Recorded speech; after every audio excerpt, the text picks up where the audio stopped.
When we last left, we had this lovely little input text field that we could enter stuff into. Like this. Ah! And of course it wraps and everything because the label does that. And again, these are the kind of things that we can change around because we got code, we got fields, we got booleans, we got flags, we got all sorts of options that we can do. But watch what happens whenever okay, we'll just put a couple of things in there. Now remember that I have in the code, in this particular main menu scene, I have a couple of, let's see, where are they?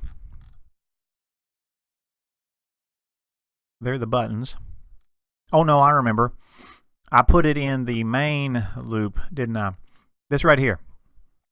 Basically a way to test to see if our scene switching was working correctly. And we have a comma or a period to switch to the main menu or to the test scene. So let's go back over here. Let's switch to the test scene and you'll see a period appear in our text input box. Well, maybe you won't, but it will appear there and it should. All right, so now that scene is no longer being played or loaded, but we have an issue. So if we hit comma to switch back to test, you'll see that the comma appears in that text box. Well, that shouldn't have happened, but it did happen because of the way we have the code set up. Yeah, we knew about this, but we hooked these events. We haven't ever unhooked them. And this code didn't go away. This object hasn't gone away. We were saving it because we just kind of put that scene away and we bring it back out when we need it. So we need a way to have it hook these things up whenever the scene is entered, and then we need to be able to know when the scene is being exited. So really what would be nice to have would be these following functions. Would be a function called,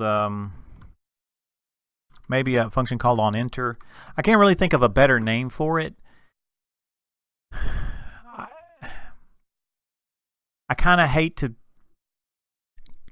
I mean, we could say onEnabled, but then that kind of starts messing with things. If you disable certain parts, certain pieces of certain entities, and then you switch scenes and you switch them back, then how does that work whenever they're brought back and it's called? So, I'm not quite sure how to handle it, but I think for right now, at least at the beginning of this video, I want to do an onEnter and an onExit because I think that'll at least get the point across. We can always rename them. So what I want to do is I want to hook these events whenever we enter the scene, and so we'll do that here. And again, I'm not completely comfortable with how this is set up, but we're going to go with it for now. I don't know that I like these little entities to be aware of when the scene is entered. It kind of has to be. So these may change, the names may change, but anyway, we'll keep it this way. So now we have these two functions called onEnter, and when we get onEnter, we'll hook up these events, and when we get onExit, we'll unhook those same events. And what we need to do now is we need to go to, let's go to the scene. So let's think about this. So here, the scene enter will be called every time the scene is switched to this scene, right? So really what we want to be able to do is we want to be able to tell all of the entities, so that would be self.em, we want to be able to tell them all that we've just entered the scene. So perhaps we also have a method that's called onEnter on them also. So that's what that would do right there. See? And then we would also want to say whenever it's exited, we want to call a method called onExit in the entity manager. So those are called when we enter a scene, when we exit a scene, right? So switched, let's say, or entered. And then we can say, and really, I think these should be right next to each other. Switched or exited is, let's say exited, and no longer the main scene. I like the way that sounds. Sounds really great, huh? Okay, so now we need to go make these methods. We need to go make these methods on the Entity Manager. And that's what we'll do, because the Entity Manager alone knows about each of the entities that it possesses. So we need basically a function called Entity Manager on enter. And what it's going to do is simply loop through all the entities. So self.entities, and we're going to do something, and we're going to end. So we'll say on enter.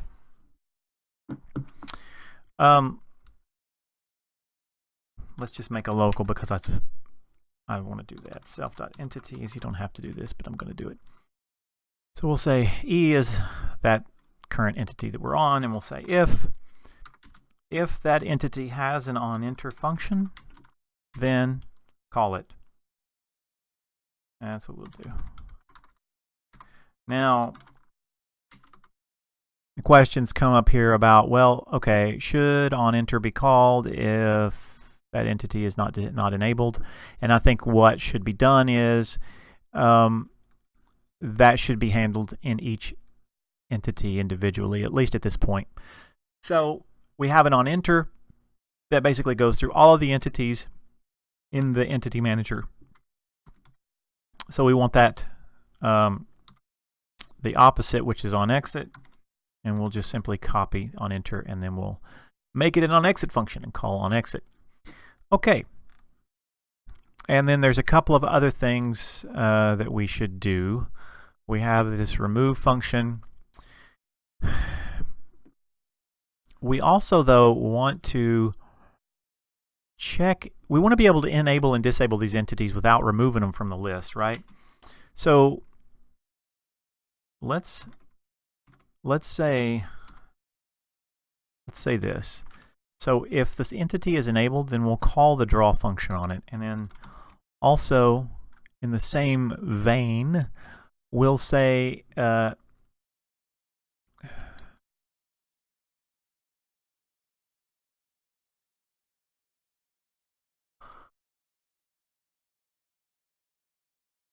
let's say this. If an entity, whether an entity is enabled or not, we want to respond to the remove flag. So we'll keep that there. And then we can say if E, or if E.enabled, then, and then we'll do all of this stuff. So if it's enabled, then if it's not started, we'll call start, or the onStart function, etc. So then this basically now respects the enabled tag, whether or not the tag, or whether or not the entity is enabled, which is good because we need to know that, don't we? So let's go ahead and add a comment here. If the entity requests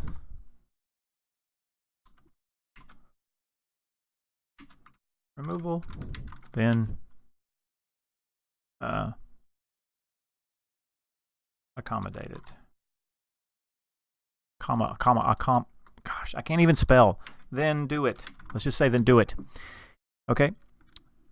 Okay, so then otherwise, if it's enabled, and so if it's not enabled, so the entity can, or something can disable that entity, and it will no longer receive updates or draw calls. And I'm sure we'll have to go in and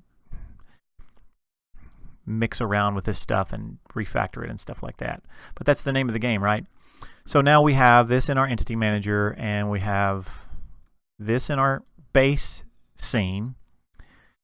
And let me do one more thing. We had this stuff where we're creating all this stuff in the enter function. Let's not do this in the enter function because we really don't need to. That was sort of done as a sort of a misunderstanding of what was going on with this super. So let's do this, get rid of it, and then right here let's stick that stuff right here, because really that's where it belongs when you just create this this scene. And I'm going to do this. I'm going to run it real quick and see if this is still working, see if we messed anything up, and it looks like we did, because I would imagine I got everything saved. Yeah, I would imagine that the entities are probably, let's do this. Enabled is probably not. It's probably let's do this. Entity manager. Here's add entities. Let's do. Let's say if it's enabled, then let's check for that.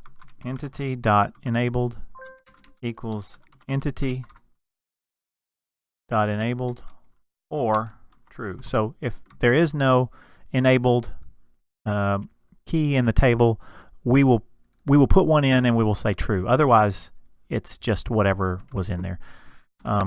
Let's check and see if that sort of fixes. Yeah, that fixes things. So let's do this whole test again where we still have focus. Okay. So now let's hit what was it, comma to change scenes? Or is it period? Comma, wasn't it? And boom, callback has already been registered. Okay. So we need to, that was events Lua, so we've messed something up here. All right. Let's check it out. See what we have messed up. Here we've done on enter, we're going on exit. Did we do on exit whenever we left that? We can get rid of this. We probably don't need that. So we switched scenes.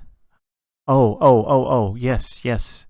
Look at, we need the enter, we need to call that super function, which again, this is kind of what we had talked about before. We're going to need to say, we need to call that exit, super exit, so that those other things will get called in the scene manager. So that's why we weren't getting that correctly. So we've got t.super.enter, and we're not overriding, or we're not overwriting the exit function here, so we're good. That. So let's try this again. Run it, hit period, that's good, and we'll hit comma.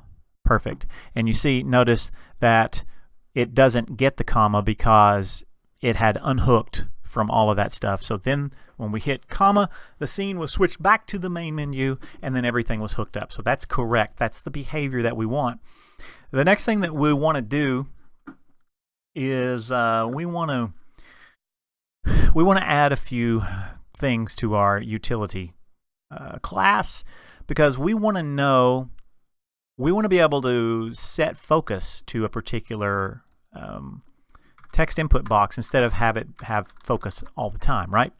Let's go in and do text field. There's our set focus.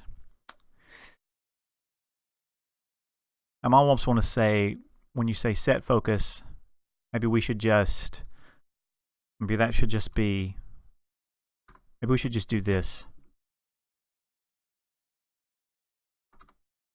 What do you think? No? We'll just leave it this way for now. I like one method. It does a couple of things. Turns something on and off. Okay. Selftaught Focus is false whenever you first come on, which I think is perfectly valid. So let's now uncomment this out, uncomment this that we had before. So if we are not focused or we're not enabled, then we don't get input. And that now we should not see any input. I'm typing on the keyboard now. There's no input into that. That's exactly what we want. But now we need a way to detect when the mouse clicks on this little area right here. So this is a rectangle. So we need let's do a couple of different functions. Let's do one at least. We'll go into utils and let's do one called function. And again, it'll be a dot because we don't need a self in this one. Let's call it point in rectangle, and we'll give it a point,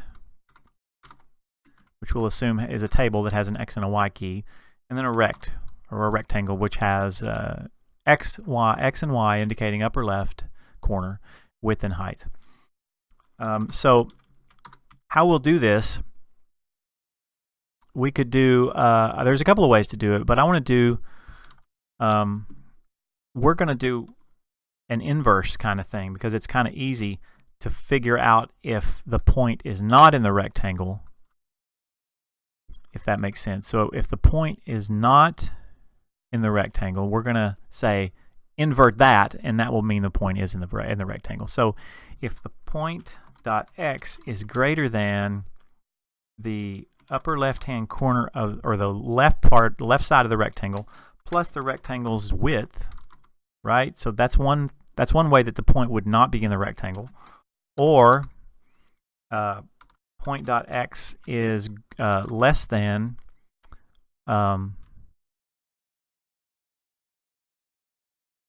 rect dot x. Okay, right? So that handles the left and right sides of the rectangle. Now let's do the top and bottom. So we say point dot y. So if point dot y is less than, because remember our screen coordinates start from the top of the screen is coordinate 0 in the y-axis.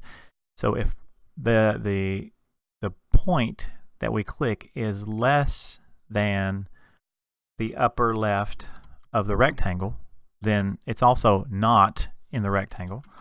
Or, and then we got to take care of the bottom part of the rectangle. So if that point dot y is greater than rect dot y plus rect dot height. So that's going to be any of those are true, then this won't be, the point will not be located in the rectangle. So that's why we're adding this not to invert that. So then we get what we want, which is the point in the rectangle. So that's how we're going to do that. That's how we're doing it. I want to pull that up for consistency's sake there, because we check the less than here, we check the less than here, and then the one with the width and the height here. So that's how we'll do that. We're going to use that, and we'll set focus that way. Let's do something else too. I was just thinking about this. Our text field, remember we had this color. Let's just, for now, let's say right here, let's say self.focus focused, or let's, yeah, say self.focus color equals hue.color. What did we have down here? We have 128 or 32. Okay, let's do 128, see what happens. And let's do an unfocused color, and let's do that. Let's do 32. And then we'll say self.back color equals self.unfocused color. Okay? And what we'll do is when we set the focus, we'll say if focus. So we want a visual indication that it's been clicked, right? So if focus, then we'll do something, which we'll put that in just a minute. Otherwise, we'll set it to the unfocused color, and then we'll end. And I'm going to grab this again, and we'll set it to the focused color. So then, you see what I'm doing here? We're going to set this color to self.background color. So that rectangle should change color when we actually set the focus for this thing. So then we would go in here, and how about the fact that I don't remember about the mouse? So we need those mouse coordinates. Believe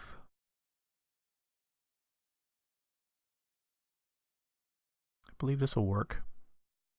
I believe that's exactly what we want. So let's see. Do we have? Yes, we have the utilities here. So let's also, we're going to need to take that text field, and we're going to need to make it a self. We're going to store it because we're going to use it. So in update. So we're going to say what? I'll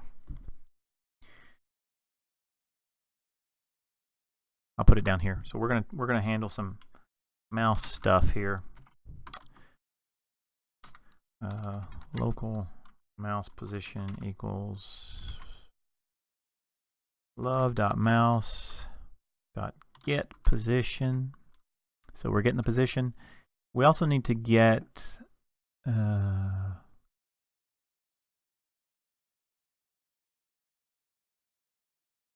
is it just down completely? Let's see. True if any specified mouse button is down. Let's check this real quick. Love.mouse.is down. Let's print that. I want to see if it's true for the entire time the mouse is down, or if it's just really we want to just pressed kind of thing, kind of like the keyboard was. Let's see, I'll enable debugging, and then we'll do this. And I'll bring this over here. Entity Manager. What did we do wrong? Okay, 24.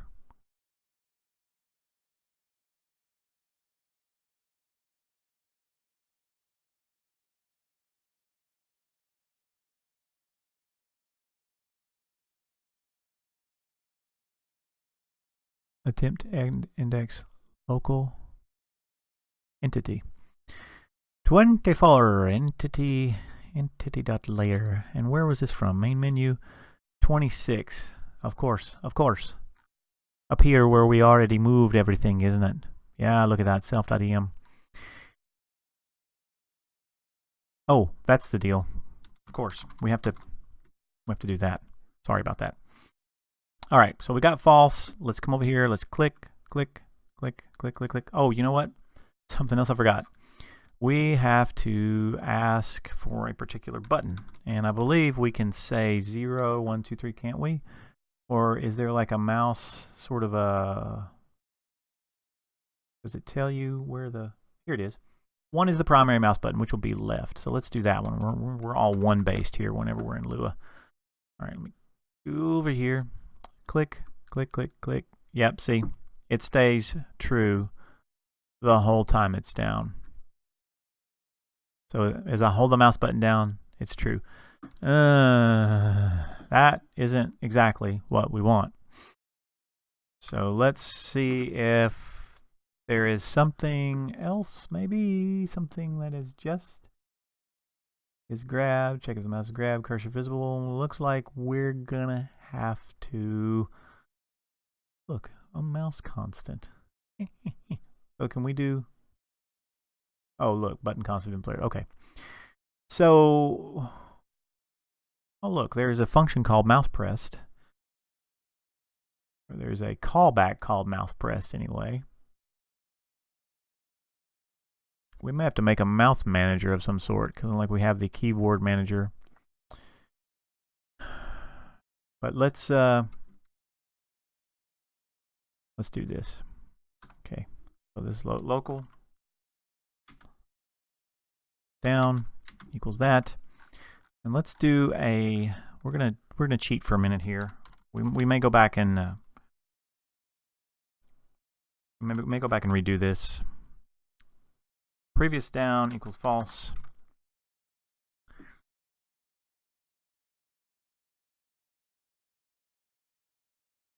So then we'll say previous down, because we really want it only to say that true if it is within the same frame that it was pressed initially. So we say if down and not previous down, then that's when we do it. So let's print. We'll just print something and we'll give that a run just to make sure that all works. I'll bring this over here. Click, and I'm holding it down, let it go, click, holding. Okay, so that works. So we will detect the click here. So we'll say if the mouse left button was just clicked, then do something. We'll just do this. All right. So we want a util dot or u dot what do we call it? Point in rect, and the first one was mouse position. mouse position. And the second one was that rectangle. And the rectangle had an X, a Y, a width, and a height. That's somewhat problematic because we have those fields here in text. Well, it's actually in the label. We have them right here. But really what we want to do is return a table with those in them. So we may have to make this, we might have to change this, but we're going to do text field dot get rect, and we will return x equals self dot x, y equals self dot y, w equals self dot w, h equals self dot h. Let's see if we can get away with doing that. Get rect. All right. So then we can go in here and we can say self.textField get rect. So now, then we say if that point is in the rectangle, then self.textField.set focus. Set the focus to the true. Else, right? Not else if, else. Self.tf. Set focus false. So we click out of it and run it. Click inside. Okay, point, local point. Utils Lua 14.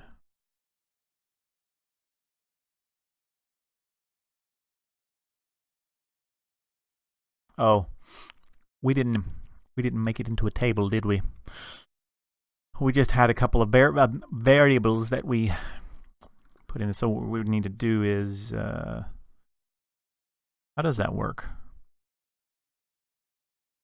Can we do x equals mos dot x, comma y equals mos dot y? How about that? See what that does. Oh, impause, not mouse position. How about that, ladies and gentlemen? A mouse position. Click. Attempt to index local mouse position, a number value. Well, hold on now. Wait just a minute.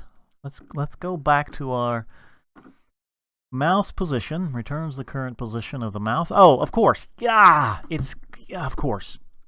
My apologies, ladies and gentlemen. My apologies. So let's do this. Let's do mouse x, mouse y. It's a comma value. It returns two values. What am I thinking? So let's just do this. Okay? Does that make sense? I hope so. Let's run it again. Click.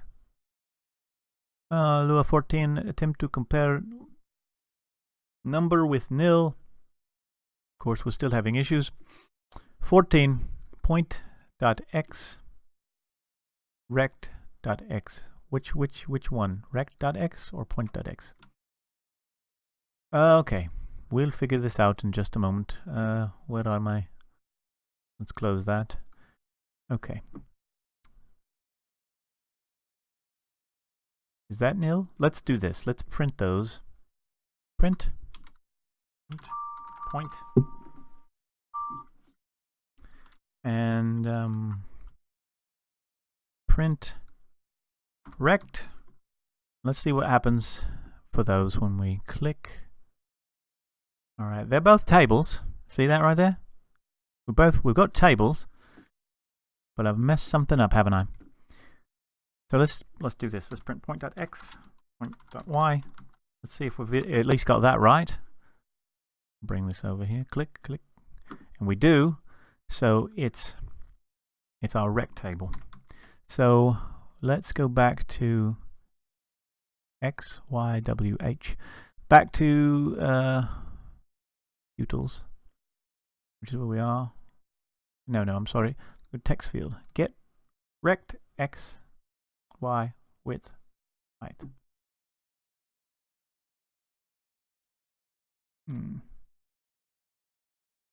Let's do this. X, rect.y, rect.h, rect.w.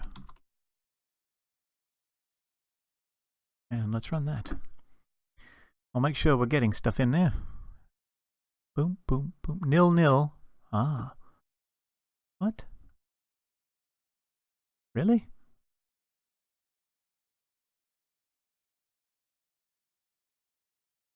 Why?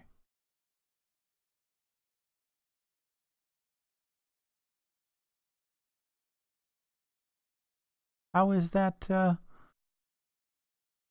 nil? Am I missing something here?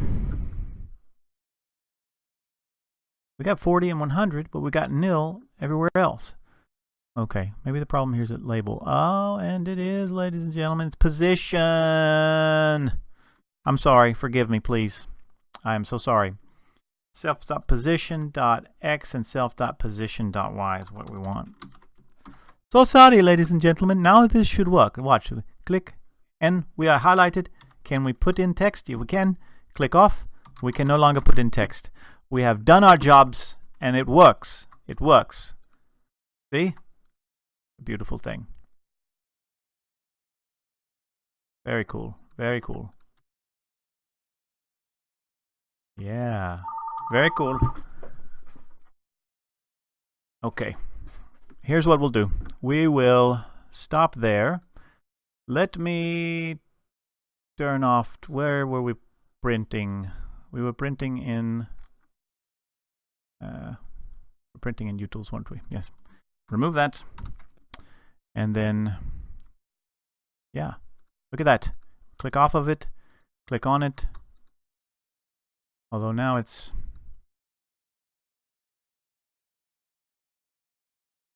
kind of weird. There may be some issues there. See, I can't. It works when I click down here. Let's see. Here it works. There it works. Works there. Doesn't work here.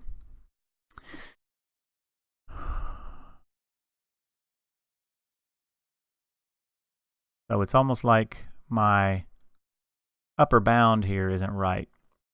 So this one. So if point.y is less than rect.y,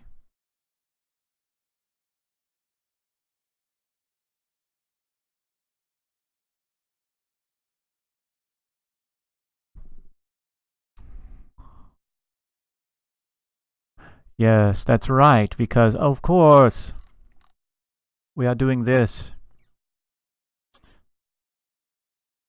So that really should be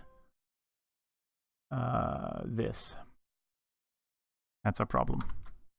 Now we should be able to click at the top and it comes on, off, on, off. There we are. Beautiful. Yes, yes, yes, yes. And then perhaps next time we can look at limiting the number of characters, if we should so desire, into the input function, and maybe making something like a blinking character or something over so that we can have a cursor. But until then, I believe it's been great and fun, and we'll stop right there. We'll see you next time.